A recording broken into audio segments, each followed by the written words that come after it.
Bom dia, queridos. Sejam todos bem-vindos ao nosso novo mês de estudo bíblico aqui na nossa transmissão da Igreja Presbiteriana Moriá. Você e sua família são muito bem-vindos para mais uma etapa aprendendo da palavra de Deus, aprendendo com a experiência de outras pessoas.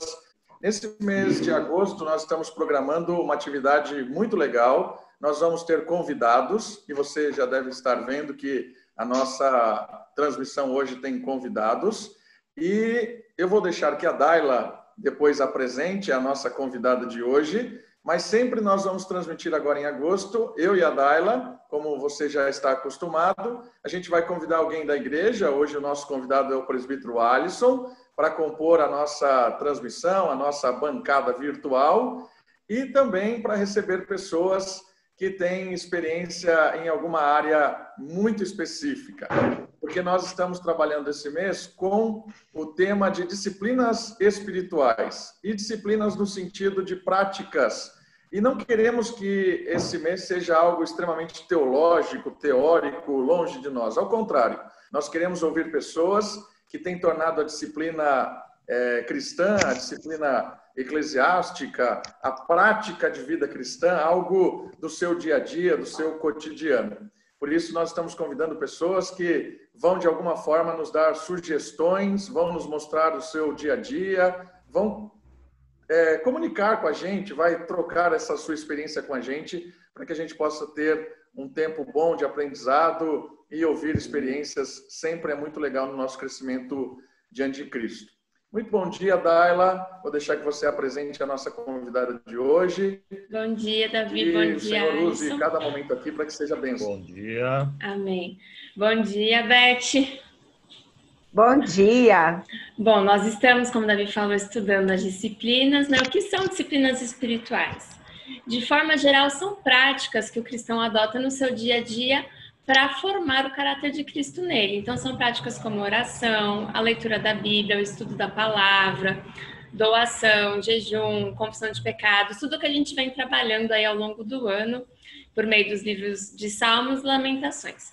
E hoje eu convidei a Beth, que é uma amiga muito querida, uma amiga há quase 20 anos. Nós trabalhamos juntas em São Paulo e hoje a Beth ela dirige um ministério de cuidado a missionários, em que ela levanta pessoas que possam cuidar fisicamente, espiritualmente de missionários no campo e também que possam interceder por eles. E esse é o assunto de hoje. Nós vamos falar sobre a oração, sobre a disciplina espiritual da oração e da intercessão. Então, Beth, eu queria que você se apresentasse um pouquinho, contasse um pouquinho a história do Altai, para que o pessoal pudesse conhecer você e seu trabalho. Bom, é um prazer estar aqui com vocês, participando, né, dessa imersão espiritual, das práticas espirituais. E eu moro aqui em São Bernardo, conheço Daila por trabalhar com ela numa organização de cuidado aos cristãos perseguidos. E dentro dessa organização, eu tive a oportunidade de viajar para muitos países e ver e conhecer e estar perto de missionários dentro desses países fechados ao Evangelho e perceber que havia uma grande carência na vida desses missionários, dessas pessoas, pela distância do país, né? Pela muitas vezes inconscientemente, né, nós nos afastamos um pouco daqueles que estão longe, e eu encontrei muitos missionários feridos, machucados, traumatizados, cansados, e Deus foi me preparando ao longo desse tempo para estar hoje liderando esse ministério que chama-se Altai, é um ministério de cuidado ao missionário no quesito pessoal, espiritual e emocional do missionário. Às vezes a gente se preocupa muito com a parte financeira, e ela é extremamente importante, mas muitas vezes nós fragmentamos o cuidado, né? Então nós cuidamos só de uma parte e negligenciamos outra, mas nós, como seres humanos, nós temos necessidades de várias áreas das nossas vidas, né? E o Altar, ele nasceu nesse desejo e nessa necessidade que eu via, né? Dos missionários tão sozinhos. E nós temos como visão criar laços de confiança com esses missionários, né? Fazer visita pastoral ao campo, trazer redes de apoio a esses missionários, redes de apoio na área de saúde, na área pastoral, na área emocional, na área de amizades, naquilo que ele mais precisa, aonde ele está, para que ele continue o seu trabalho de uma forma que não haja um rompimento, né, abrupto ou um retorno prematuro por conta de algumas coisas que nós vimos que nós poderíamos trabalhar e conduzir de uma forma que amenizasse, né, os traumas dos missionários, né? E o Altai tem esse nome porque a primeira viagem missionária dentro desse cuidado foi para a Rússia. E lá eu conheci uma siberiana, e aonde ela morava, na Sibéria, chamava-se República do Altai. E esse nome me incomodou na viagem, na volta da viagem, e eu fui perguntar para Deus por que me incomodava tanto o nome Altai. E aí, quando eu fui ver, o Altai quer dizer refrigério, descanso. Deus estava me dando um nome para o ministério. O objetivo do Altai é levar refrigério, é levar descanso, é levar consolo, é levar fortalecimento, é levar abraço, né, a esses soldados de Cristo que estão no campo. E tudo que nós fazemos, Deus nos chama, nos prepara para aquilo que Ele separou como tarefas nossas dentro de um reino, né? Um reino que é eterno, mas que começa aqui quando nós aceitamos Jesus, né? Ele nos dá responsabilidades quanto a esse reino. Nada é meu, tudo é dele e faz parte deste reino. E se eu não buscar a vontade dele para realizar aquilo que ele me deu como responsabilidade dentro desse reino, como eu quero que isso dê certo? E como buscar, né? Como buscar a vontade dele? Então, nesta área tão especial, nesta área tão fundamental, entra a oração. E eu quero exemplificar por que, né, é tão fundamental buscar a Deus em tudo aquilo que Ele nos dá como responsabilidade. Nós estamos falando de um ministério, mas muitas vezes nós trabalhamos secularmente e isso não nos separa, isso não desmerece ou ameniza o fato de que nós temos que estar constantemente falando com o Senhor da obra, né? E eu trabalhei por 17 anos secularmente numa grande empresa aqui em São Bernardo, antes de Deus me levar realmente para trabalhar na obra missionária. E eu trabalhava diretamente com o presidente dessa empresa. Então, quando ele chegava, ele entrava na sala e eu estava atrás dele com um café para servi-lo, perguntando a ele: o que o senhor quer que a gente faça hoje? Eu fechava os câmbios da empresa, então eu ia perguntar a ele: o que o senhor quer que a gente realize hoje? O que eu pago? O que eu fecho? O que nós vamos fazer hoje? Isso eu fazia com um homem que era o meu chefe, secularmente. Quanto mais nós precisamos fazer isso com Deus, que é o nosso Senhor e o nosso chefe eterno, né? Então, esse é o quesito da base espiritual de qualquer pessoa. Seja ela uma pessoa que trabalha com missões, seja ela no pastorado, seja ela uma pessoa que está dentro de casa, que trabalha secularmente, todos nós participamos e somos participantes de um reino, somos trabalhadores desse reino. Precisamos perguntar todos os dias: Senhor, o que o Senhor quer que eu faça hoje? E essa é a base desse ministério. Eu lido com pessoas, eu não posso fazer aquilo que eu quero, eu preciso fazer aquilo que Deus me orienta a fazer. E isso é através da oração. Muito bom, Beth. Quando eu te convidei para participar aqui dessa reunião, você falou assim: é um prazer poder falar desse trabalho tão difícil que é orar. Eu fiquei impressionada em você usar essa palavra, porque geralmente a gente fala na igreja que orar é um prazer, é estar em comunhão com Deus. Eu queria que você falasse um pouquinho mais. Por que você falou que é um trabalho tão difícil? Se você percebe algumas compreensões erradas que a igreja às vezes tem em relação à oração. Nas visitas que você faz, com as pessoas que você conversa, às vezes tem uma ideia errada do que significa orar. Queria que você pudesse falar um pouquinho sobre isso com a gente.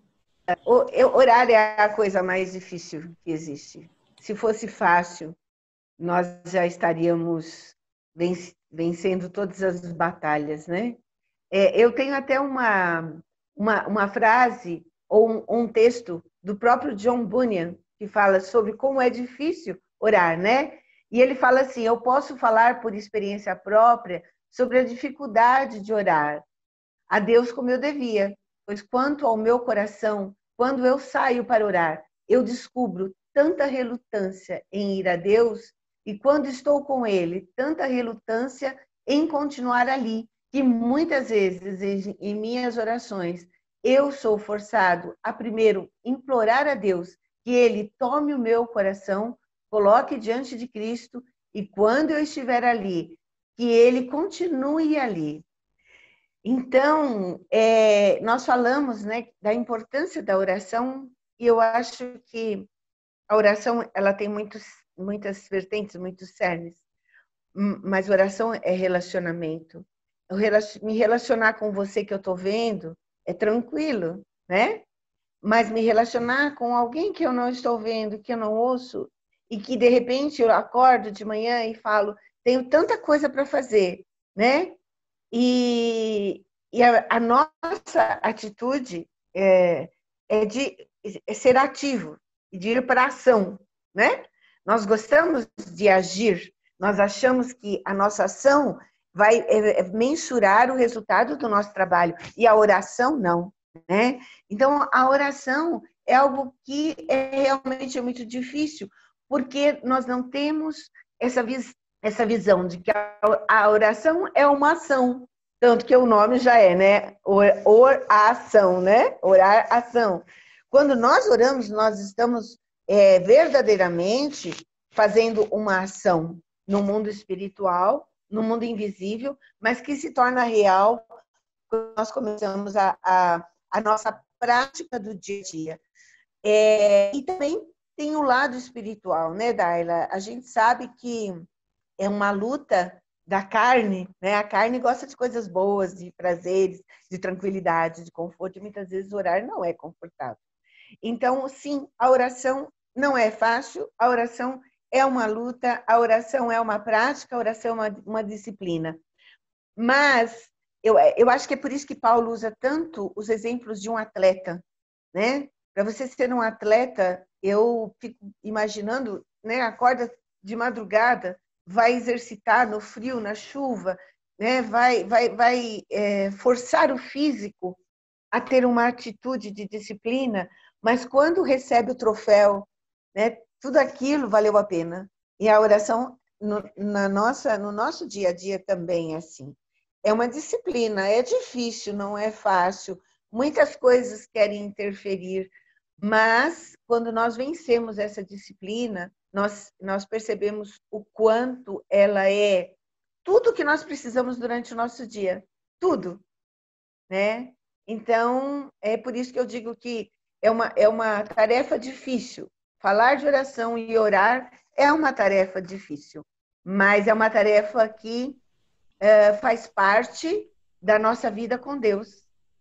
E quando nós conseguimos entender isso, ultrapassar as nossas próprias barreiras, e às vezes leva muito tempo, né? A gente está falando de oração, e eu vivi uma maior parte da minha vida não entendendo exatamente o que era a oração, né?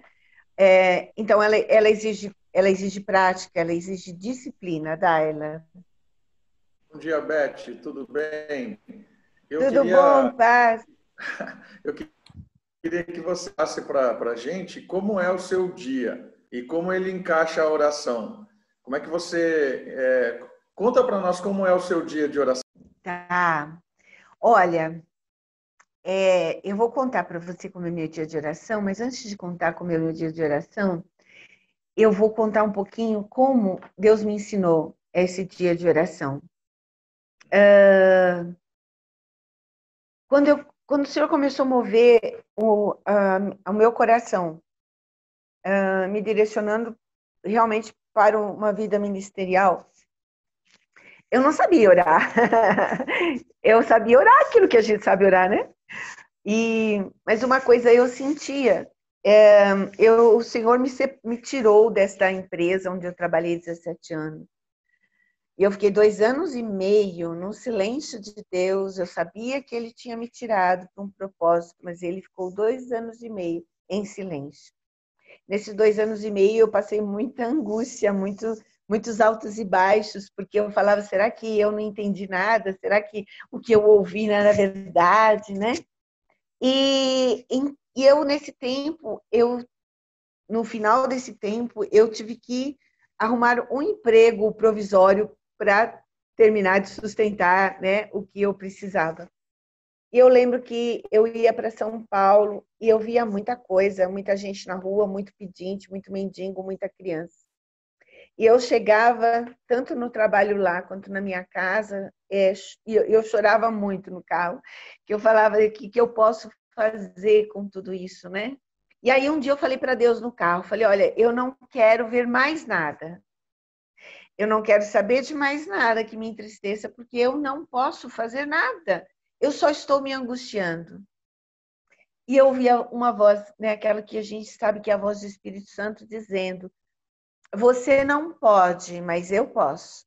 Então, aprenda a levar a mim, que eu posso. Isso para mim foi algo muito transformador na minha vida, sabe? E isso é uma coisa que até hoje me emociona.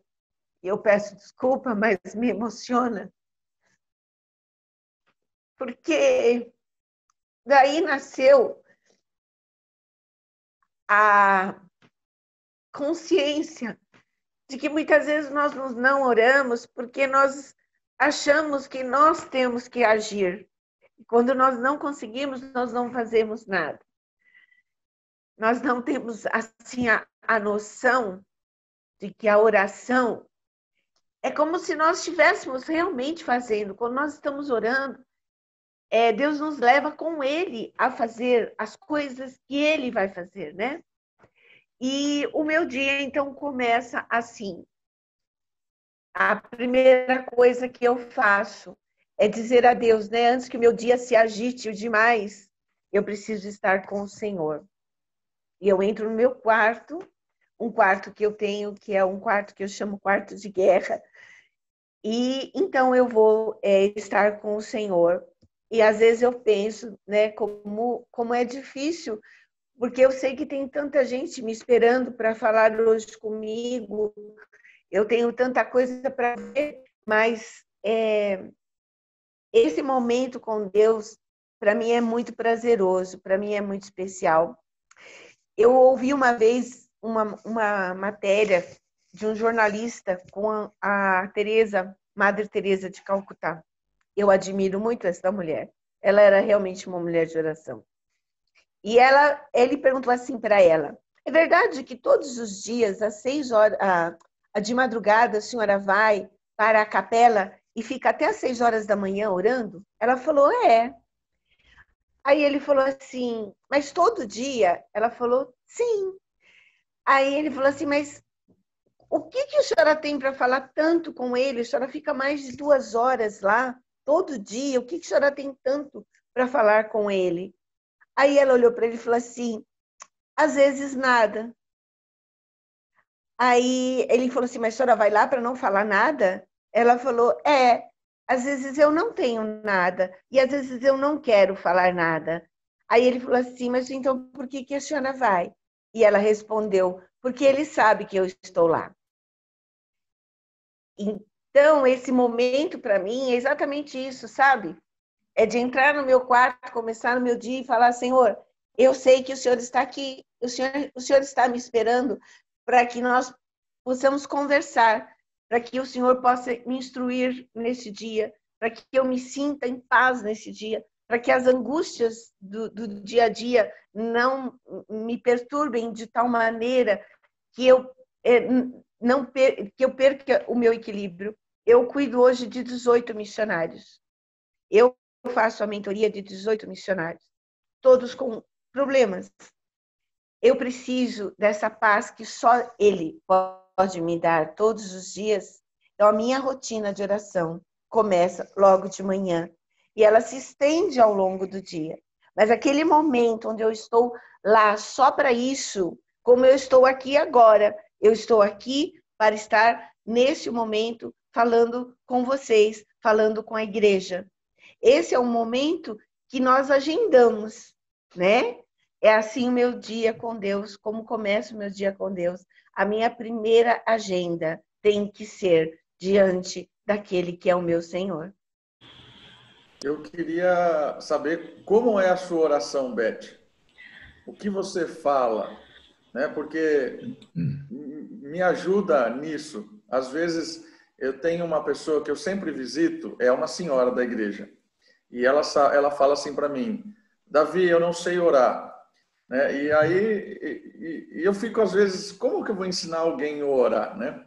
Eu sei que tem a oração do Pai Nosso, que é Jesus nos ensinando a orar. Como é que você ora, Beth? Me ajude aí. Talvez essa pessoa até esteja nos ouvindo agora.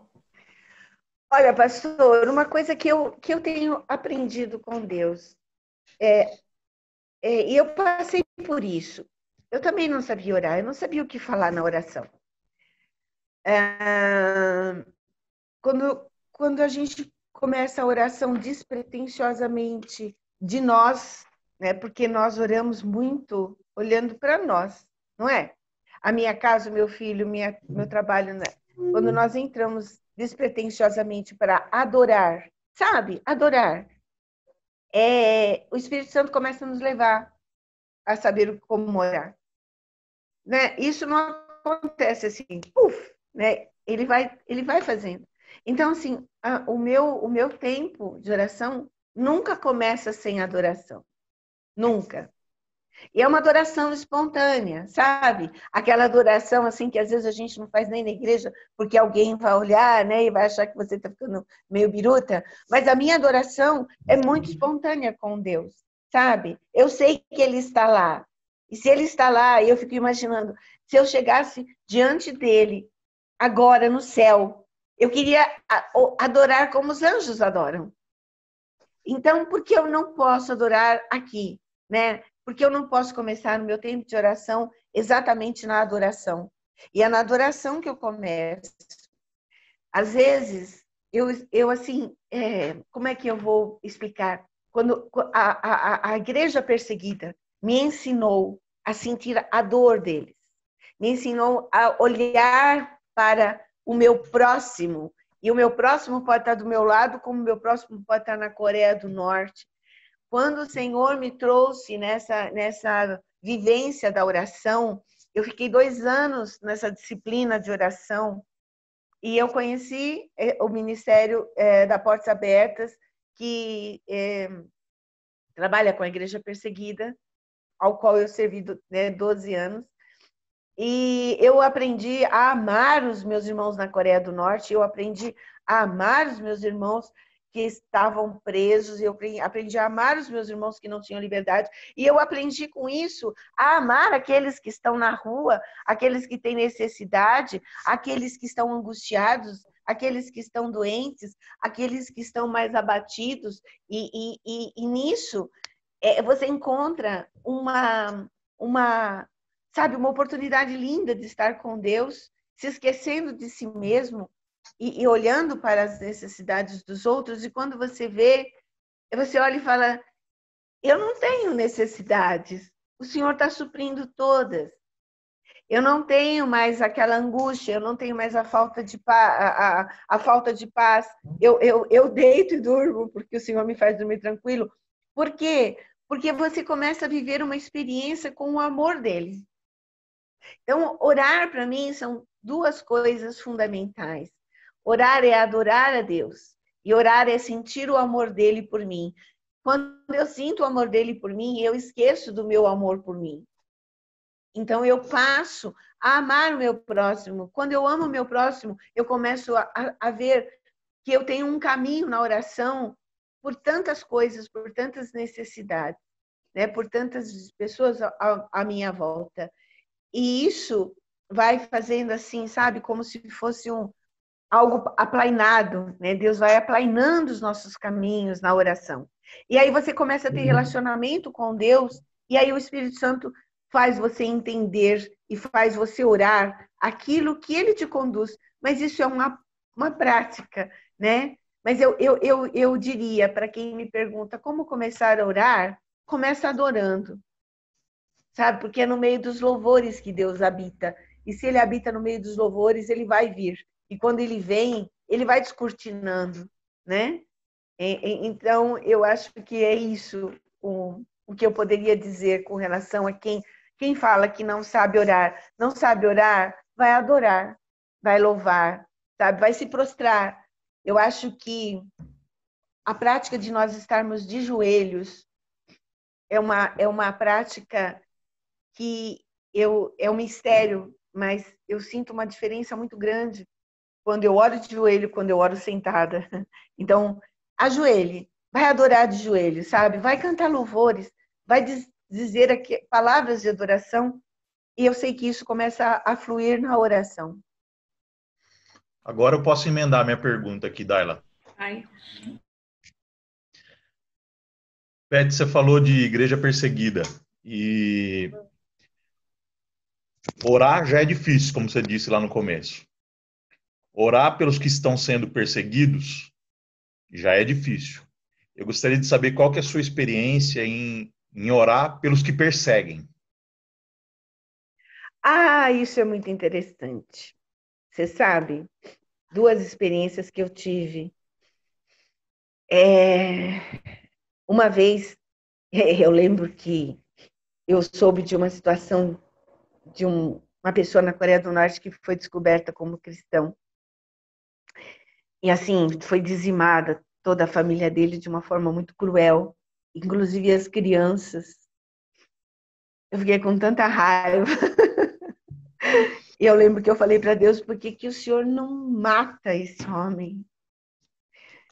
E nesse dia, quando eu fui orar, eu quase que audivelmente, eu escutei assim, o que é mais fácil, eu matá-lo ou você orar para ele me conhecer? Aquilo para mim foi assim, sabe?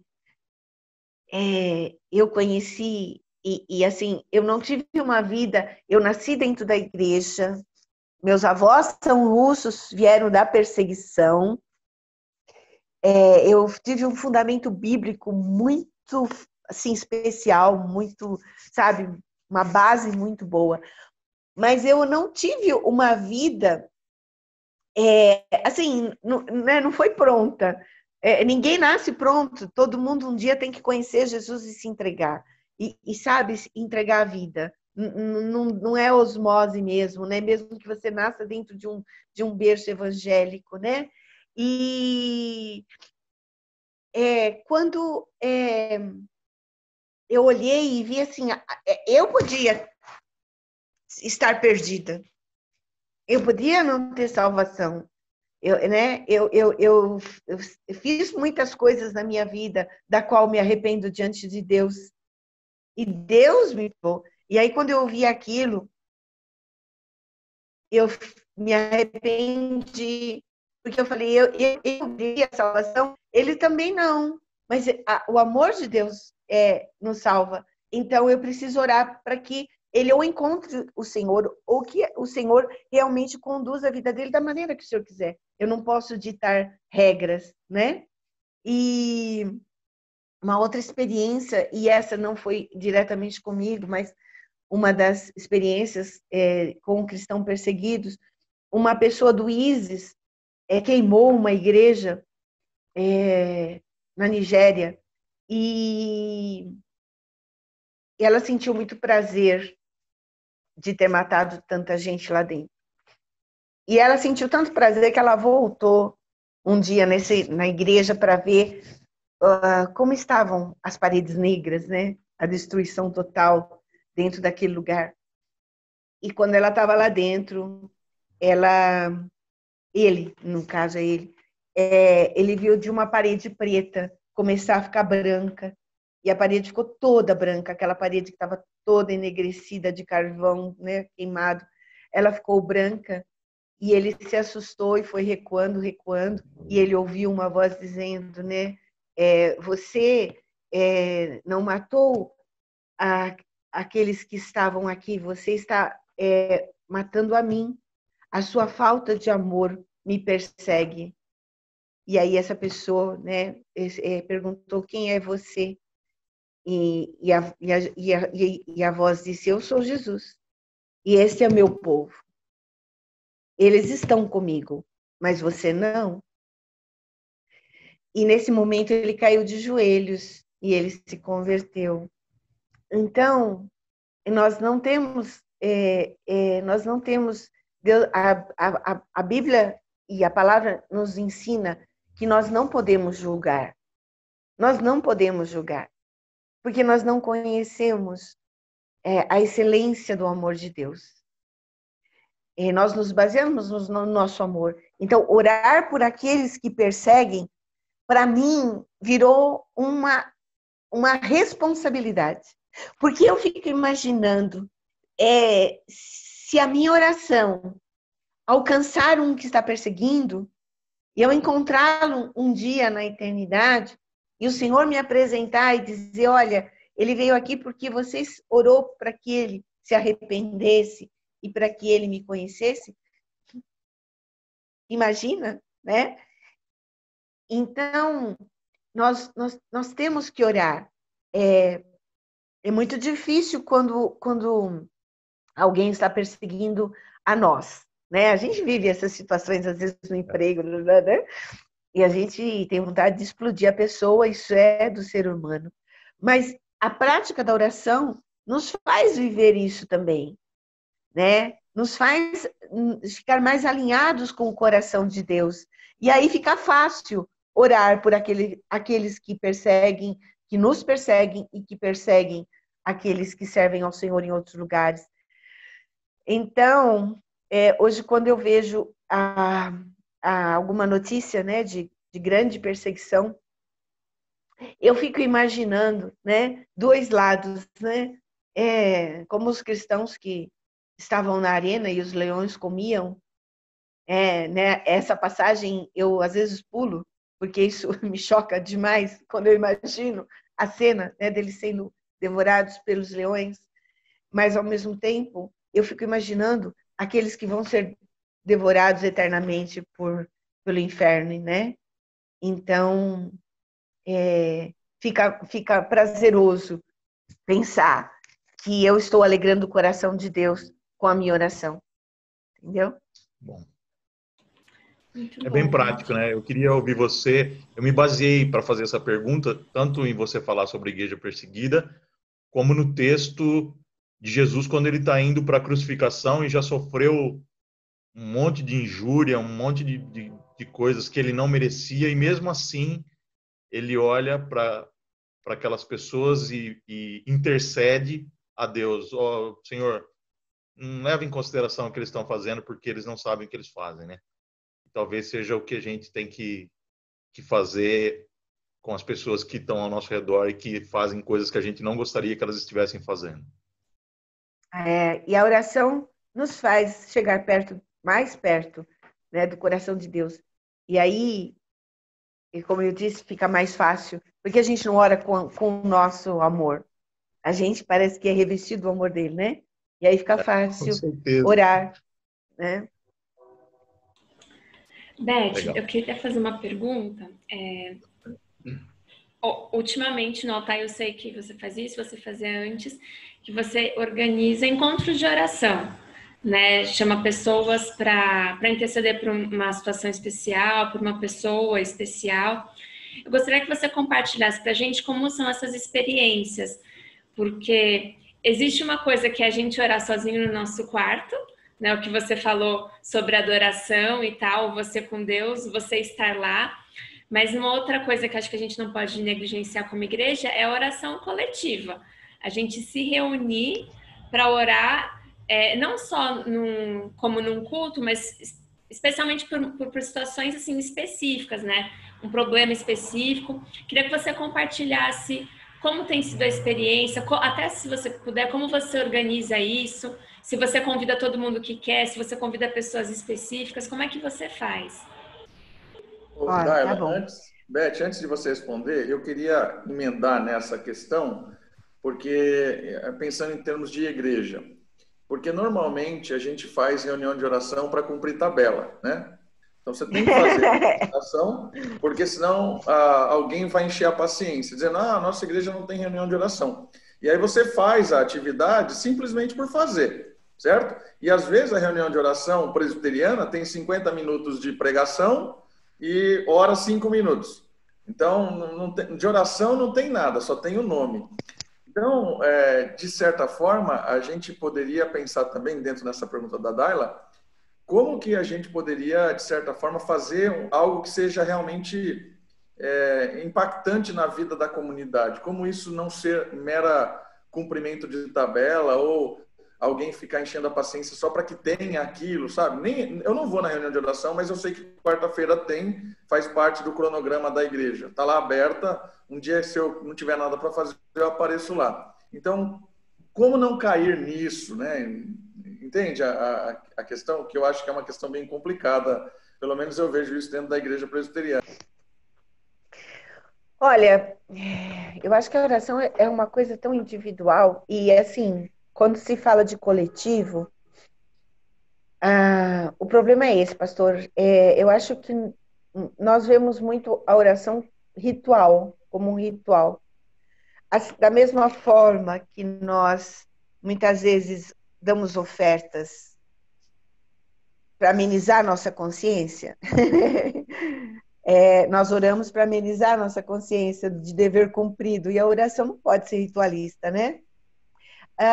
Eu acho difícil falar assim de uma coisa pronta. A oração não é uma coisa pronta, mas o incentivo das pessoas orarem é exatamente assim, essa coisa de como vocês estão orando, pelo que vocês estão orando, né? Como que as pessoas que oram se relacionam, qual é a dinâmica dessa oração. Eu lembro que quando eu cheguei na igreja que eu frequento hoje, que também é presbiteriana, embora eu tenha vindo de uma batista, já faz 16 anos que eu estou na presbiteriana, eu lembro que tinha uma sala de oração, pastor. E essa sala de oração me atraía, porque era uma sala só para isso. Então, era uma sala que tinha, assim, almofadas, era uma sala que tinha um ambiente, né, de um fundo de louvor, e essa sala me atraía. E eu assim, eu não estou dizendo que isso é um modelo,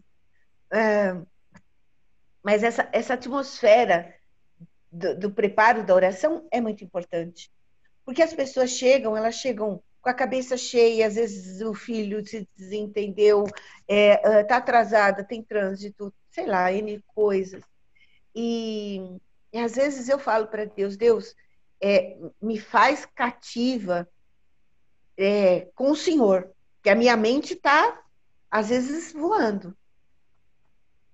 E esse meu quarto, que é um ambiente da minha oração, me prepara.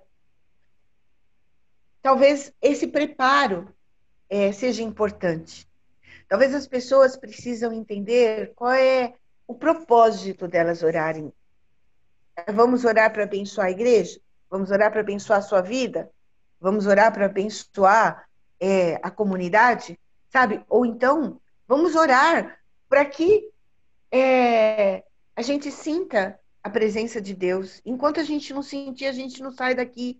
A gente não passa para um segundo momento. Então, eu acho que o importante assim, são as pessoas saberem o que é oração. Por que elas vão estar orando? Elas vão estar somente orando para algo que alivie a consciência, para que aconteça na vida delas, ou elas vão estar orando porque é um mandamento. Praticamente, orar é um mandamento.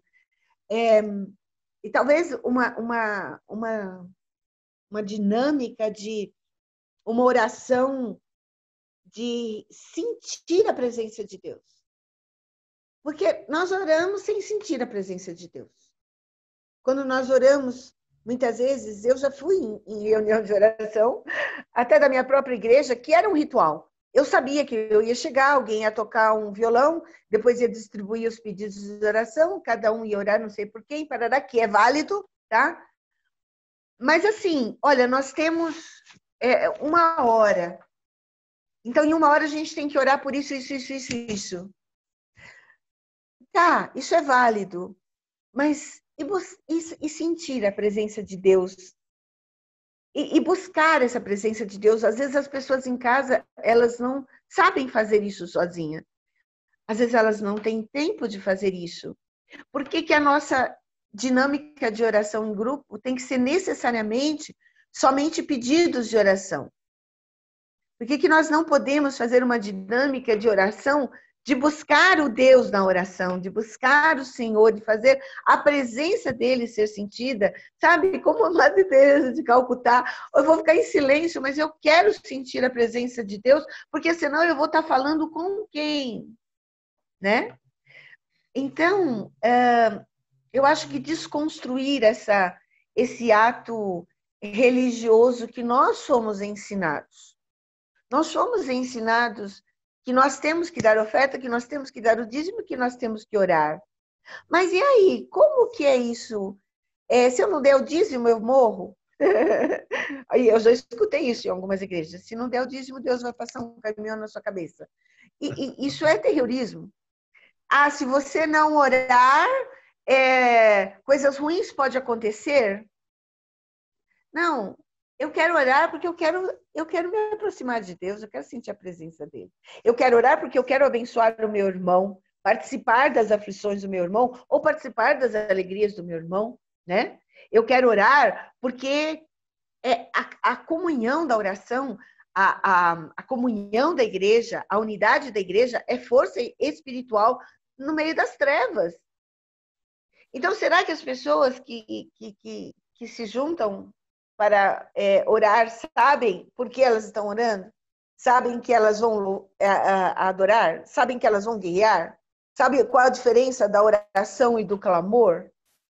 Ou é tudo igual? Então, são coisas que, às vezes, precisa voltar atrás, sabe? E no beabá. De repente, de fazer esse ambiente de oração para que as pessoas sintam a presença de Deus, se prostrem primeiro na presença de Deus e quando elas forem orar, elas vão estar cheias do Espírito Santo para orar, né? Eu não sei como é a dinâmica de vocês, eu nunca participei, mas eu estou dizendo como eu sinto, como eu vejo, né? Quais foram as minhas experiências, porque eu já participei de muitos grupos de oração, Daila sabe disso, eu já viajei o Brasil inteiro, acho que já conheci muitas denominações e muitas práticas de culto de oração, culto missionário, intercessão missionária. Mas isso eu vejo. Parar para primeiro buscar a Deus, para sentir a presença dele, dar um tempo na individualidade, né? Para que cada um se aterrize, para que Deus possa chegar perto e falar. Beth, você falou das viagens, mas eu lembro quando a gente trabalhava lá no escritório em São Paulo, das tardes de oração de mulheres que eram feitas. Eu lembrava assim que eram muitas pessoas que chegavam para as tardes de oração. Vinham, sei lá, às vezes 50, 60 mulheres, às vezes não cabia no salão que a gente tinha lá. E isso sempre me chamou a atenção, né? Porque era uma coisa feita assim durante a semana, no meio do dia, orar para pessoas da igreja perseguida, eu quero dizer assim, que a gente não conhece, não tem contato, né? Mas que muitas pessoas vinham, iam até lá e participavam daquele momento. Era um momento muito, assim, muito proveitoso e muito rico. Que lições que você aprendeu daquele momento? Tanto de conduzir aquilo, como uma coisa que eu pensava, né? A gente marcava a tarde de oração e se pensasse, nossa, será que alguém vai vir em São Paulo numa quarta-feira, às 2 horas da tarde, orar? E vinha, né? Então, assim, alguns preconceitos até que a gente tinha que achava que todo mundo pensava como eu pensava, na verdade. Mas que lições, que aprendizados você tirou daquelas reuniões, de outras que você fez do mesmo tipo? Olha, Daila, eu acho que nos últimos tempos, né, da minha permanência como coordenadora desse Ministério de Portas Abertas, nós chegamos a ter 120 pessoas. As meninas lá em cima ficavam orando, Senhor, não deixa mais chegar ninguém, porque não tem mais cadeira, não tem mais lugar. Mas eu acho que, para mim, foi esse exercício do aprendizado de oração, né? Isso para mim foi muito importante e uma coisa que eu via, as pessoas, elas têm necessidade de sentir exatamente o que é oração e pelo que elas estão orando. Qual a importância da oração? Por que orar, né? Por que orar, Senhor? E quando nós encontramos um propósito na oração, lá nós orávamos por pessoas que nós não conhecíamos.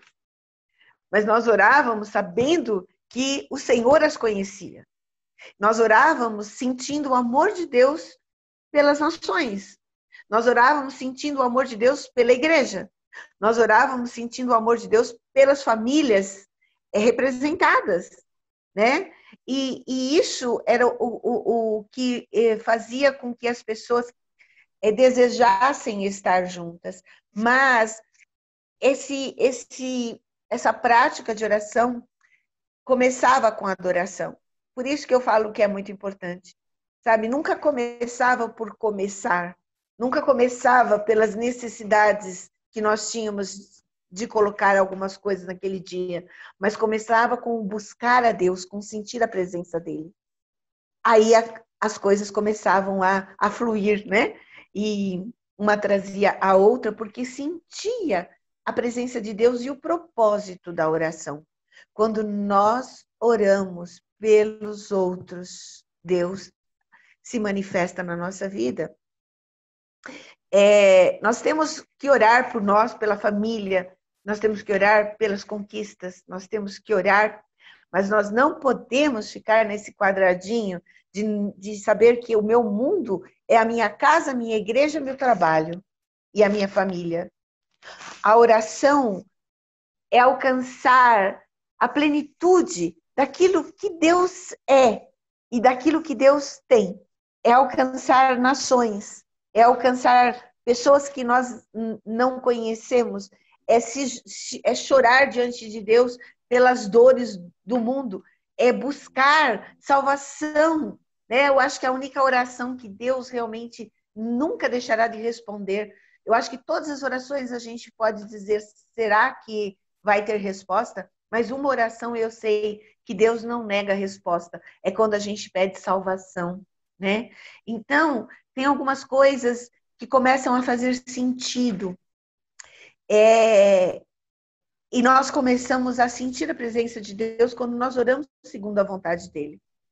Lá nós orávamos segundo a vontade do Senhor. Nós estávamos invadindo nações. Nós estávamos invadindo as casas das pessoas perseguidas e dos perseguidores, né? Nós estávamos orando por nós lá dentro, as nossas famílias representadas. Então, eu acho que isso motivava e ensinou muita gente a orar. Como que a gente aprende a orar? Orando. Sabe? E é muito bom orar sozinha. Se você não ora sozinha, você não sabe orar com outros.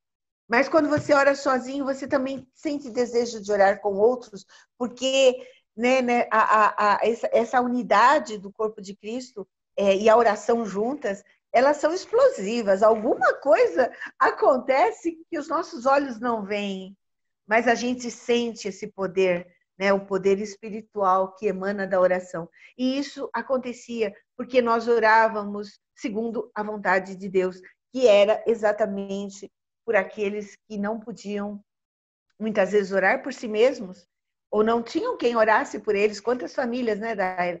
A gente soube de pessoas que, mesmo dentro da Coreia do Norte, que por anos e anos e anos era o único da família que tinham conhecido a Deus e que oravam para que outros pudessem saber que eles existiam e orar por eles e orar pela salvação da casa deles, mas eles mesmos não podiam orar, né? Então a gente se coloca na brecha e veja o exemplo de Neemias, né? Neemias começou a reconstruir um muro, ele foi tampando as brechas, né? E nós somos assim, nós somos os Neemias dessa geração. E isso faz com que a gente veja um trabalho concluído e que dá satisfação ao nosso coração, né? Satisfação de fazer com Deus algo que Ele está realizando no mundo nesse tempo. Beth, podia fazer uma pergunta para você? Pode. Nessas suas caminhadas, nessas suas viagens, você já se deparou com alguma vez onde crianças foram instrumentos através da oração? Olha, nesses lugares que a gente vai, a gente tem que tomar muito cuidado. Então, normalmente, a gente se aproxima muito escondidamente, né, dos cristãos. Mas eu tenho uma experiência que não foi minha. Foi de uma outra pessoa que trabalhava com a gente. Aliás, eu tenho duas experiências. Uma eu vivenciei na Rússia e eu vou contar. Mas essa foi com uma criança da Coreia do Norte. E nessa viagem, esse grupo, as poucas pessoas, conseguiram chegar bem próximo à fronteira com a Coreia do Norte. E no caminho, Deus colocou no coração delas para orarem por crianças dentro da Coreia do Norte, porque eles são muito famintos. E eles começaram a orar, né, pelas crianças. E de repente apareceu uma criança e se escondeu dentro do mato. E uma das pessoas sentiu que era para eles fazerem um ajuntamento da comida que eles tinham lá no barco e entregarem para esse menino. Foi a coisa mais perigosa que eles talvez tivessem vivido na vida deles, porque eles chegaram às margens da fronteira, assim, eles praticamente chegaram no território da Coreia do Norte, e eles chamaram esse menino, e esse menino não quis ir. Mas eles mostraram a comida, e quando eles mostraram a comida, esse menino se levantou, mas ele se agachou de novo e fez um gesto para deixar a comida lá na terra. E eles deixaram a comida lá, e esse menino não saiu para buscar, embora ele estivesse faminto. Mas todos sabiam que à medida que o barco fosse embora e que escurecesse, esse menino iria à noite buscar essa comida para não ser visto. Então, essa experiência mostra como o Senhor tem cuidado das crianças também. E quando eu estive na Rússia, eu fui fazer uma visita. Na Rússia tem muitos ciganos que vêm da Moldávia. E o governo russo, ele discrimina totalmente o cigano, porque a Rússia, ela é muito... Quando eu cheguei lá, eu falei, nossa, eu estou em Nova York. A Rússia é muito linda, sabe? Eu acho que essa disputa entre Estados Unidos e tal fez com que a Rússia tivesse essa fachada toda, né, cheia de pompa. E eles não admitem pedintes, eles não admitem mendigança. E os moldávios, ciganos, eles são mendigos, então eles sofrem demais. E esse grupo que eu estava com eles, isso já com o cuidado missionário, nós fomos na casa de ciganos. E nesse reduto de ciganos, há muitas crianças, né? E nós fomos recebidos com como é que eu vou dizer, com uma manifestação demoníaca. E eles fizeram uma barreira e essas pessoas começaram a nos xingar e começaram a querer jogar coisa em nós. E assim, quem estava conosco falou, olha, não façam movimento nenhum. Eles estão endemoniados e eles estão rogando muitas pragas sobre nós. Então, comecem a orar. E nós começamos a orar mentalmente, nós começamos a orar e ficamos muito tempo em oração, até que nós conseguimos passar. Uma das pessoas que estava lá falou para nós, vamos começar a entrar. Se eles fizerem qualquer movimento, a gente volta, né? Mas assim, a oração também fez uma barreira. E nós conseguimos entrar, e conseguimos entrar somente numa casa. E nessa casa era uma cigana convertida, muito jovem, com 4 filhos pequenos, num lugar assim. Olha, eu já vi coisa pobre na minha vida, até em Cuba eu já vi muita pobreza, mas lá o que eu vi lá foi realmente chocante. E de repente essa menina pegou o violão e falou para os filhos dela, todos pequenininhos, eles ficavam 4 meses trancados em casa, como uma pandemia. Mas por quê? Porque a Rússia é muito fria, né? Do outono para o inverno. E eles não têm roupas, então as crianças não tinham camiseta, elas só tinham shortinhos, não tinham chinelos. Então, o fogão a lenha daquela casa, que ficava bem no meio da casa, era a maneira deles não morrerem de frio. E só uma pessoa saía para buscar madeira para agasalhar os filhos na casa. E ela pegou o violão e ela começou a louvar a Deus junto com os filhos. E os ciganos, eu não sei por que cargas d'água, mas eles têm naturalmente o dom da música, o dom da voz. E aquelas crianças com aquela mãe começaram a fazer um louvor que, olha, aquilo lá foi o céu na terra. E eu perguntei a esta menina, era uma menina, não tinha mais que 17 anos, tá? Eles casam com 12 anos, começam a ter filhos. E eu falei para ela, como você conheceu Jesus? E como você está levando os seus filhos a Jesus? E ela disse o seguinte para mim. Ela falou assim que a avó dela foi convertida por um missionário que passou na Moldávia. Mas na comunidade, a avó dela não podia ensinar para os netos aquilo que ela tinha aprendido. Por 2 razões. Ela seria também banida da comunidade. E outra, ela sabia muito pouco para ensinar. Ela tinha tido uma experiência de conversão. E ela continuou sozinha, porque ela não tinha quem a ensinasse. Ela ganhou uma Bíblia, e foi através da Bíblia que ela continuou aprendendo, mas ela não podia ensinar. Mas ela orava pelos netos, e ela orava principalmente por essa menina, porque os outros eram homens. E na comunidade cigana, a mulher sofre demais, né? Como na comunidade, como na cultura islâmica, como em outras culturas que a gente sabe, a mulher ela é estuprada, ela é abusada, e é muito jovem quando isso acontece. Então ela orava muito para que o Senhor guardasse a filha dela e que a neta dela, e que essa neta viesse a conhecer a Jesus. E essa neta conheceu Jesus da mesma maneira que a avó. Um missionário que passou naquele reduto foi levar uma palavra de evangelismo e ela se converteu, ela e o marido. E hoje eles ensinam os filhos a louvar a Deus. Ela não tinha a Bíblia, ela não tem a Bíblia na língua dela, mas ela tem louvores e ela ensina os filhos a louvar a Deus.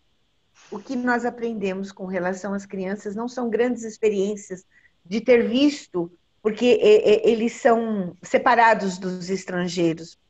Todos os povos que a gente visita normalmente, a gente vê que as crianças são separadas, porque eu acho que eles têm medo de alguma coisa, mas a gente vê que o Senhor tem tocado, de alguma forma o Senhor faz com que novas gerações conheçam a Ele de maneiras tão milagrosas, tão sobrenaturais, que só ele poderia fazer. Uma criança que recebeu uma comida, e esse pessoal orou por ela enquanto estava entregando a comida, sabe? Essa criança tem algo do Senhor sobre ele. Com certeza, essa criança vai ser alguém que Deus já tem preparado. Esses filhos desses moldávios ciganos, eles estão num reduto onde há muitas pessoas endemoniadas, mas eles cantam louvores a Deus.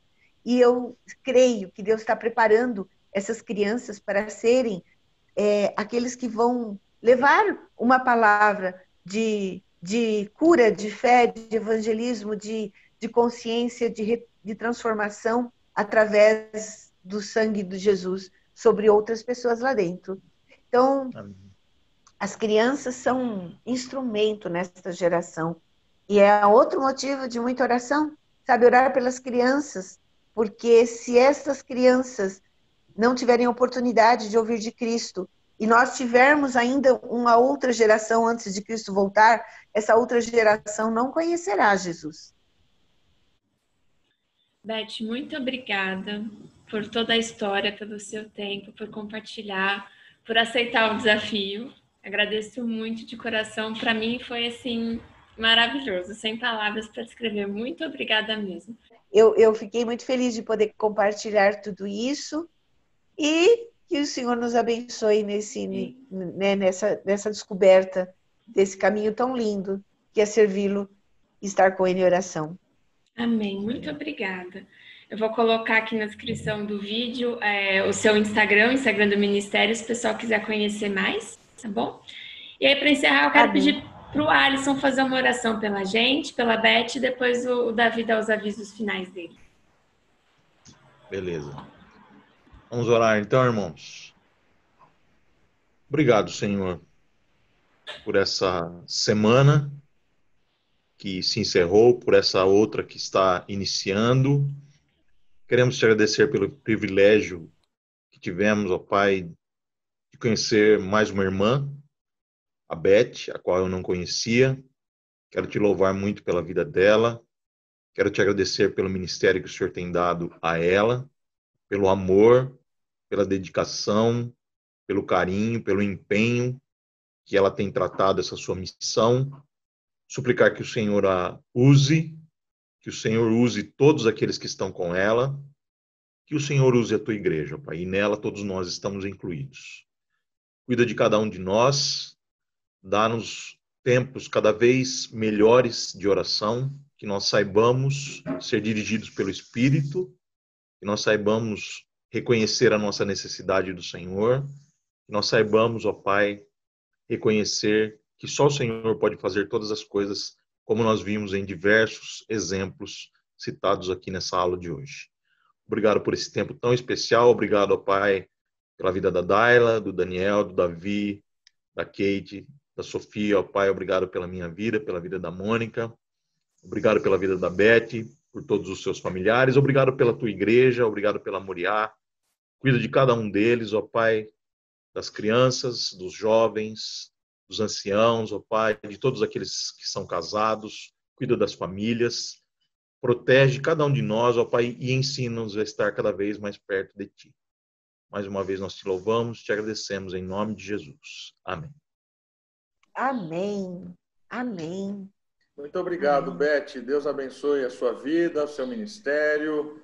Que Amém, cada vez pastor. mais você seja instrumento de Deus aí onde Ele te levar. Foi um prazer imenso ouvi-la e ficaríamos aqui o dia inteiro. Graças a Deus. Amém. Amém. Amém, pastor. Obrigado. Deus abençoe vocês. Amém. Queridos irmãos da Moriá, eu agradeço a sua participação com a gente. Agora à noite, às 19 horas, nós temos um novo encontro. Espero você no nosso culto, que a gente possa estar juntos novamente para aprender mais do Senhor e ter um tempo de adoração, de louvor e de gratidão. Deus abençoe a todos. Até uma próxima.